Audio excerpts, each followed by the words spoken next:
ಗಣೇಶ ಹಬ್ಬವಾಗಲಿ ಅಥವಾ ಈದ್ ಮಿಲಾದ್ ಆಗಲಿ ಪ್ರತಿಯೊಬ್ಬರೂ ತಮ್ಮ ಸಂಪ್ರದಾಯ ಮತ್ತು ಆಚರಣೆಗೆ ಅನುಗುಣವಾಗಿ ಹಬ್ಬಗಳನ್ನು ಆಚರಿಸಬೇಕು ಅಂತ ಗೃಹ ಸಚಿವ ಪ್ರಿಯಾಂಕ್ ಖರ್ಗೆ ಹೇಳಿದ್ದಾರೆ.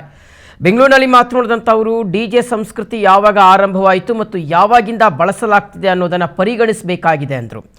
ಡಿಜೆ ಬಳಸುವ ಸಂದರ್ಭದಲ್ಲಿ ನಿಗದಿತ ಡೆಸಿಬಲ್ ಮಿತಿಯನ್ನು ಕಟ್ಟುನಿಟ್ಟಾಗಿ ಪಾಲಿಸಬೇಕು. ಸುಪ್ರೀಂ ಕೋರ್ಟ್ ಮಾರ್ಗಸೂಚಿಗಳ ಪ್ರಕಾರವೇ ಅನುಮತಿ ನೀಡಲಾಗುತ್ತೆ ಅಂತ ಸ್ಪಷ್ಟಪಡಿಸಿದರು. ಹಬ್ಬದ ಆಚರಣೆಯ ವೇಳೆ ಸಾರ್ವಜನಿಕವಾಗಿ ಯಾವುದೇ ತೊಂದರೆಯಾಗದಂತೆ ನೋಡಿಕೊಳ್ಳಬೇಕು ಅಂತ ಹೇಳಿದರು. ಸರ್, ಯಾರನ್ನ ಏನಾದರೂ ಕೊಡ್ಲಿ, ಈಗ ನನಗೇನು ರೂಲ್ ಅನ್ವಯಿಸ್ತದೆ ಅದು ನಿಮಗೂ ಅನ್ವಯಿಸ್ತದೆ. ನಾನು ಕಾನೂನಿಗಿಂತ ದೊಡ್ಡವನಲ್ಲ, ನೀವು ಅಲ್ಲ. ಬಾಯಲ್ಲಿ ಸರ್, ಈ ಡಿಜೆ ಬಂದಿದ್ದು ಯಾವಾಗ ಸರ್ ಪದ್ಧತಿ? ನಮ್ಮ ಊರುಗಳಲ್ಲೆಲ್ಲ ಹಬ್ಬ ಮಾಡ್ತಾ ಇದ್ವಲ್ಲ ನಾವೆಲ್ಲರೂ, ಸಿಟಿಗಳಲ್ಲೂ ಹಬ್ಬ ನಡೀತಾ ಇತ್ತಲ್ಲ. ಈ ಡಿಜೆ ಪದ್ಧತಿ ಎಲ್ಲ ಯಾವಾಗ ಬಂದಿತ್ತು ಸರ್?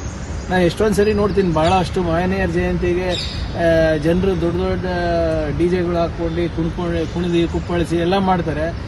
ಆ ಮಹನೀಯರು ಹೇಳಿದ್ದನ್ನೇ ಮರ್ತೋಗ್ಬಿಟ್ಟಿದ್ದೀವಿ ನಾವು.